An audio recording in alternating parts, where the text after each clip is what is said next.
Oke, di video tadi Pak, Bapak minta tolong bapaknya ada. Terus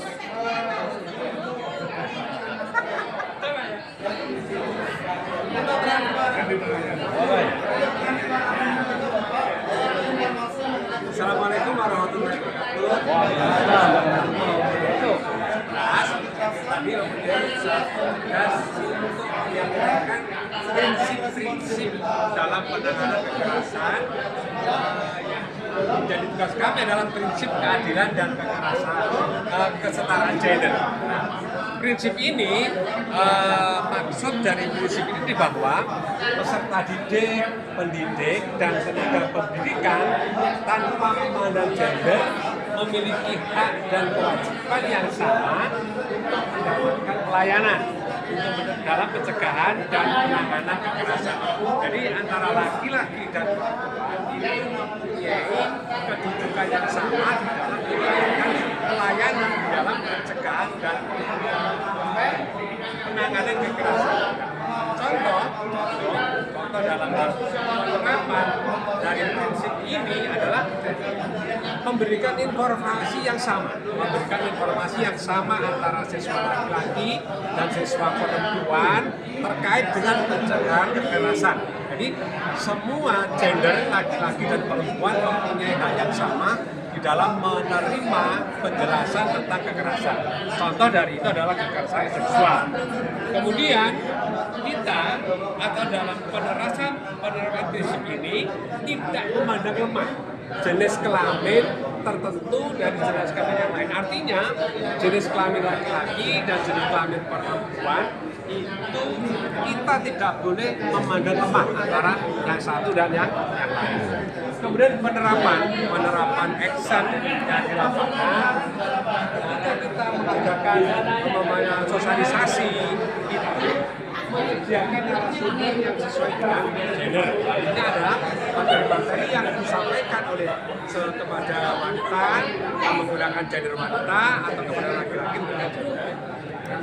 Kemudian menjadikan kota aduan juga dalam penerapannya lintas gender. Makanya kalau di sini mana yang dipilih bisa memilih kota aduan pada gender laki-laki maupun gender perempuan. Kemudian sosialisasi, sosialisasi seks kepada yang berlaku untuk siswa laki-laki maupun perempuan agar memiliki pengetahuan yang sama.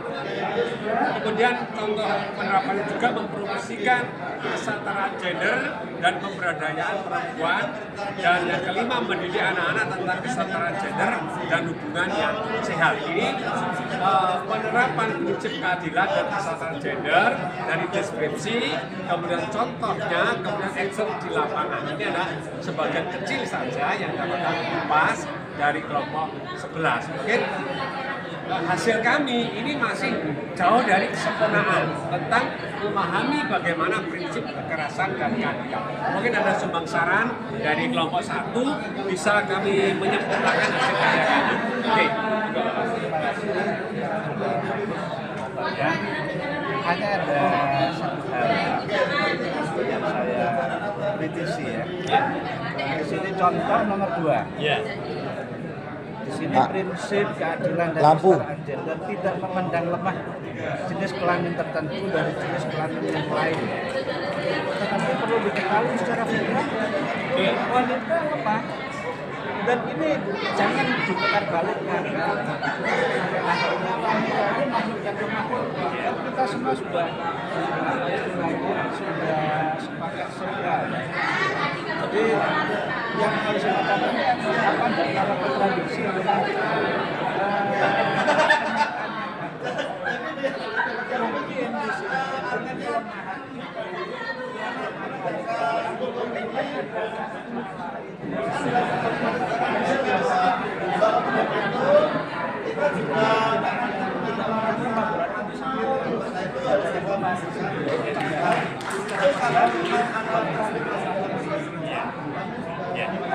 Terima kasih. Memang secara kodrati bahwa wanita itu tercipta dari tulang rusuk sehingga yang bengkok, sehingga dipandang lemah. Tapi dalam hal karier, dalam hal yang lain itu kadang-kadang wanita itu lebih kuat dari laki-laki. Maka dalam hal ini penerapannya kita dalam hal penanganan tidak boleh bahwa laki-laki itu adalah kuat sehingga penanganannya akan berbeda dengan seorang wanita. Hal ini yang dimaksud adalah bahwa dalam penanganannya di dalam penerapan prinsip ini kita menyuarakan pelayanan yang dilakukan oleh kepada gender laki-laki dan gender perempuan itu adalah sama. Didasarkan kita tidak boleh memandang lemah dari jenis satu dengan yang lain sehingga menimbulkan pelayanan yang berbeda.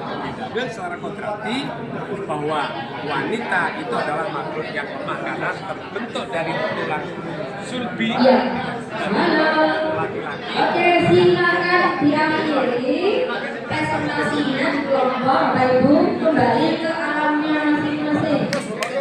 Oke. Bapak Ibu semuanya. Sukses. Mari kita